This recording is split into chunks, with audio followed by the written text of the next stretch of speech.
तो नमस्कार दोस्तों, आज हम बात करेंगे पास्ट इंडेफिनिट टेंस के बारे में। तो प्रेजेंट के हमने चारों बता दिए हैं।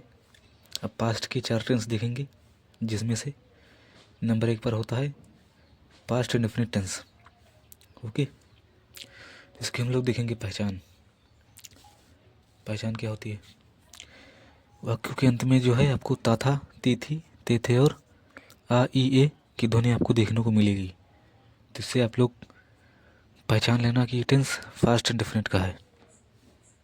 इसके बाद इम्पोर्टेंट नोट दिया गया है कि इस टेंस में, अफर्मेटिव के सेंटेंस में हेल्पिंग वर्ब नहीं लगती है।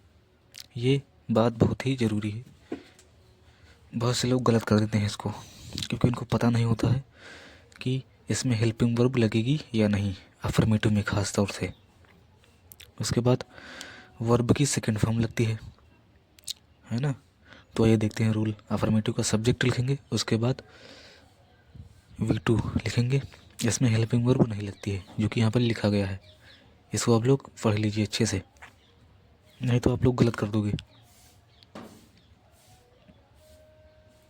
फिर नेक्स्ट है ऑब्जेक्ट लिखेंगे, फिर एंड कर देंगे।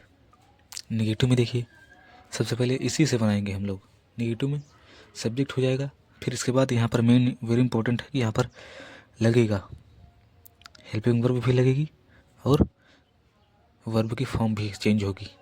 तो डिड हेल्पिंग वर्ब हो गई, प्लस नेगेटिव नॉट लगाएंगे, प्लस मेन वर्ब की फर्स्ट फॉर्म लगाएंगे। ये इम्पोर्टेंट है। प्लस ऑब्जेक्ट, केवल आपको फर्स्ट याद रखना है कि क्या होगा। नेगेटिव में देखते हैं, ओ इंट्रोगेटिव फर्स्ट टाइप में ये हेल्पिंग वर्ब बाहर निकलेगा डिड, प्लस इसके बाद सब्जेक्ट लिखेंगे, प्लस नॉट हट लगाओ, नहीं तो कोई ज़रूरी नहीं है, तो V1 लिख दो, प्लस ऑब्जेक्ट, प्लस अन्य चीज़ें। तो ये ऐसे रूल बनते हैं। ये बिल्कुल ही सिंपल है। फर्स्ट याद रखना, क्योंकि इसमें सेकंड फॉर्म लगती है और हेल्पिंग वर्ब इसमें नहीं लगती है। और दूसरी बात, इसमें हेल्पिंग वर्ब लगती है। ये तीनों में हेल्पिंग वर्ब लगेगी और वर्ब की फर्स्ट फॉर्म लगेगी। ये चीज़ें आप लोग याद करना है ना। तो इसमें क्वेश्चन वर्ड लिखेंगे सेकंड टाइप में, क्योंकि सेकंड टाइप में हमेशा क्वेश्चन वर्ड को सबसे पहले लिखते हैं। प्लस ये एज इट इज़ इसको लिख देंगे हम लोग did, plus subject, plus V1। V1 का मतलब होता है first form of the main verb, जिसे होता है गो, वेंट, गोन। तो इसमें हो जाएगा गो लगेगा। तो वर्ब की 3 फॉर्म होती हैं, एक सिंगुलर फॉर्म होता है और एक पार्टिसिपल वाला फॉर्म होता है जिसमें ING जुड़ता है। तो आप लोग याद कर लीजिएगा। ओके, तो आइए अब देखते हैं एग्जाम्पल्स।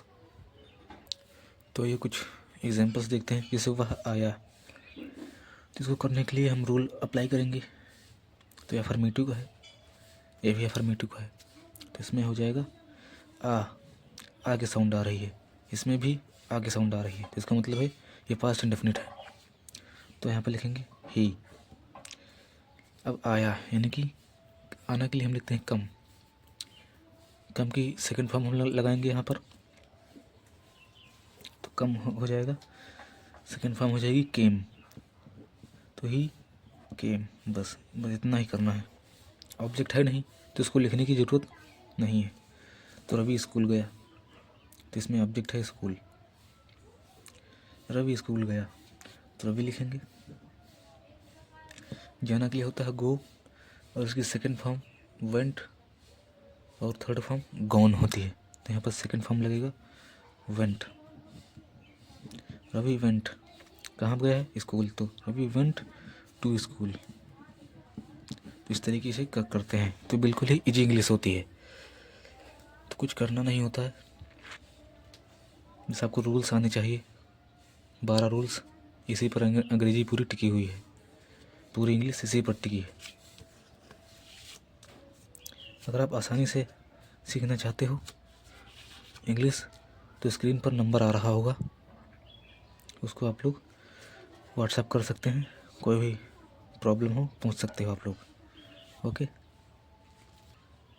तो नेक्स्ट में लिया है क्या राजेश बाजार जाता था, है ना, क्या राजेश बाजार जाता था।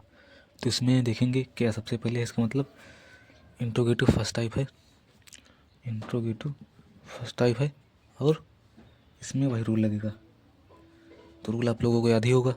सबसे पहले लिखते हैं जो हेल्पिंग वर्ब होती है यानी कि डिड, उसको सबसे पहले लिखते हैं। डिड जो है सबके साथ लगती है, वो चाहे सिंगुलर हो चाहे प्लूरल, यानी कि एक वचन हो चाहे बहुवचन, सबके साथ लगती है। तो यहाँ पर हो जाएगा डिड, पहला अक्षर आप लोग कैपिटल बनाओगे, डिड राजेश,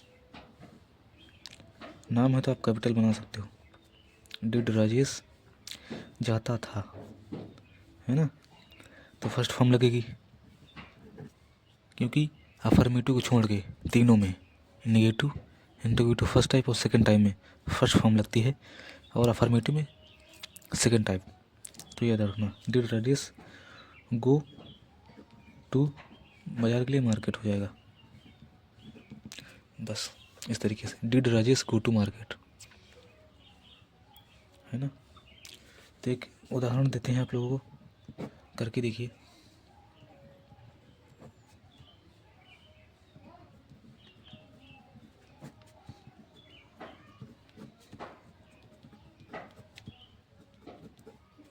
तो ये सिंपल सा है, इसको आप लोग कमेंट में ज़रूर बताना कि वह लखनऊ नहीं जाता है।